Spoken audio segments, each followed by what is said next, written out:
Breaking news చూస్తున్నాం. పశ్చిమ బెంగాల్లో ఘోర రోడ్డు ప్రమాదం జరిగింది. నార్త్ బుర్ద్వాన్లో టూరిస్టులతో వెళ్తున్న బస్సు అదుపు తప్పి బోల్తా పడింది. ఈ ఘటనలో 12 మంది మృతి చెందగా మరో 33 మంది తీవ్రంగా గాయపడ్డారు. ఘటనా స్థలంలో సహాయక చర్యలను చేపట్టిన పోలీసులు బాధితులను స్థానిక హాస్పిటల్కు తరలించారు. మృతులందరినీ బీహార్ వాసులుగా గుర్తించారు. వీరంతా గంగాసాగర్ యాత్రకు వెళ్తుండగా ప్రమాదం పడినట్లు తెలిపారు పోలీసులు.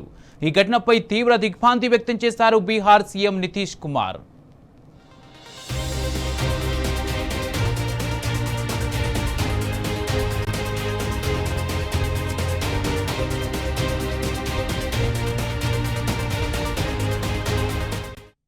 బ్రేకింగ్ న్యూస్ చూస్తున్నాం. పశ్చిమ బెంగాల్లో ఘోర రోడ్డు ప్రమాదం జరిగింది. నార్త్ బుర్ద్వాన్లో టూరిస్టులతో వెళ్తున్న బస్సు అదుపు తప్పి బోల్తా పడింది. ఈ ఘటనలో 12 మంది మృతి చెందగా మరో 33 మంది తీవ్రంగా గాయపడ్డారు. ఘటనా స్థలంలో సహాయక చర్యలను చేపట్టిన పోలీసులు బాధితులను స్థానిక హాస్పిటల్కు తరలించారు. మృతులందరినీ బీహార్ వాసులుగా గుర్తించారు. వీరంతా గంగాసాగర్ యాత్రకు వెళ్తుండగా ప్రమాదం పడినట్లు తెలిపారు పోలీసులు. ఈ ఘటనపై తీవ్ర దిగ్భ్రాంతి వ్యక్తం చేశారు బీహార్ సీఎం నితీష్ కుమార్.